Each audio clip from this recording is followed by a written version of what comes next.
ನಮಸ್ಕಾರ ವೀಕ್ಷಕರೇ, ನಮ್ಮ ಕನ್ನಡ ನಾಡು ಯೂಟ್ಯೂಬ್ ಚಾನಲ್ ವೀಕ್ಷಕರಿಗೂ ಹಾಗೆ ಸಬ್ಸ್ಕ್ರೈಬರ್ಗೂ ಸ್ವಾಗತ ಹೇಳ್ತಾ ನಾನು ಒಂದು ಬಳ್ಳಿ ಬಗ್ಗೆ ತಿಳಿಸ್ಕೊಡ್ತಾ ಇದ್ದೀನಿ.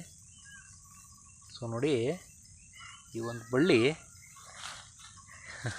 ಅಮೃತ ಬಳ್ಳಿ, ಏನು ಹೇಳಿ, ಅಮೃತ ಬಳ್ಳಿ ಅಂತ. ಡೆಂಗಿ ಜ್ವರ ಬಂದಂಥ ಸಂದರ್ಭದಲ್ಲಿ ಇದು ಹೆಚ್ಚು ಪ್ರಚಲಿತ ಆಗಿತ್ತು. ಹಾಗೆ ನೋಡಿ, ಈ ಒಂದು ಬಳ್ಳಿ,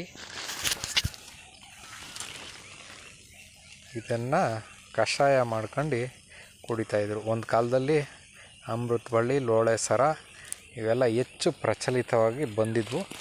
ಇದು ಶುಗರ್ಗೂ ಸಹ, ಶುಗರ್ ಇದ್ದವ್ರಿಗೆ ಈ ಒಂದು ಸೊಪ್ಪಿನ ರಸದಿಂದ ಕಷಾಯ ಮಾಡ್ಕೊಂಡು ಕುಡಿದ್ರೆ ಆ ಶುಗರು ಸಹ ಕಂಟ್ರೋಲ್ ಆಗ್ತದೆ. ಇನ್ನು ಏನು ಈ ಚರ್ಮ ಕಾಯಿಲೆಗಳು, ಅದಕ್ಕೂ ಸಹ ಈ ಸೊಪ್ಪಿನ ಒಂದು ಚೆನ್ನಾಗಿ ಅರೆದ್ಬಿಟ್ಟು ಇದನ್ನು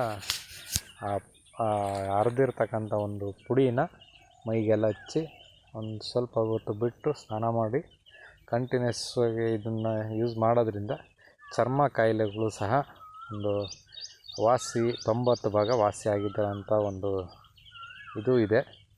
ಯಾಕಂದರೆ ಇಲ್ಲಿ ಲೋಕಲಲ್ಲಿ ಇದನ್ನು ಬಳಸ್ತಕ್ಕಂಥದ್ದನ್ನು ನಾವು ನೋಡಿದ್ದೀವಿ. ಈ ವಯಸ್ಸಾದಂಥ ತಾತ ಅಜ್ಜಿಗಳೆಲ್ಲ ಸಹ ಇದನ್ನು ಬಳಸ್ತಾಯಿದ್ರು. ಓಕೆ, ಈ ಡೆಂಗಿ ಜ್ವರ, ಚಿಕನ್ ಗುನ್ಯಾ ಈ ಒಂದು ಸಂದರ್ಭದಲ್ಲಿ ಇವೆಲ್ಲ ನಮ್ಗೆ ಅದು ಕೋತಿ ಬಳ್ಳಿ ಅಂತಿದ್ವಿ ನಾವು. ಇದನ್ನು ನೋಡಿದ್ರಲ್ಲ ಸ್ನೇಹಿತರೆ. ನಮ್ಮ ಸುತ್ತಮುತ್ತನೇ ಎಷ್ಟೋ ಔಷಧಿ ಗುಣಗಳನ್ನ ಹೊಂದಿರತಕ್ಕಂಥ ಸಸ್ಯಗಳನ್ನ ನಾವು ಇಟ್ಕೊಂಡಿದ್ರು.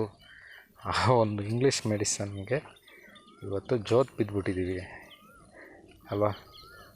ಓಕೆ ಸ್ನೇಹಿತರೆ, ಈ ಒಂದು ವಿಡಿಯೋ ಬಗ್ಗೆ ನಿಮ್ಮ ಅನಿಸಿಕೆ ದಯವಿಟ್ಟು ಕಮೆಂಟ್ ಬಾಕ್ಸಲ್ಲಿ ತಿಳಿಸಿ ಅಂತ ಹೇಳ್ತಾ, ನಾನು ವಿಡಿಯೋ ಮಾಡೋದ್ರಲ್ಲಿ ಏನಾದರೂ ತಪ್ಪಾಗಿದ್ದರೆ ದಯವಿಟ್ಟು ತಿದ್ಕೊಳ್ಳೋದಕ್ಕೊಂದು ಅವಕಾಶ ಆಗುತ್ತೆ ಅಂತ ಹೇಳ್ತಾ, ದಯವಿಟ್ಟು ಆ ಒಂದು ತಪ್ಪಿನ ಒಂದು ಅರಿವನ್ನು ಮಾಡಿ ಅಂತ ಹೇಳಿ, ಹಾಗೆ ಅದೇನೇ ತಪ್ಪಾಗಿದ್ದು ದಯವಿಟ್ಟು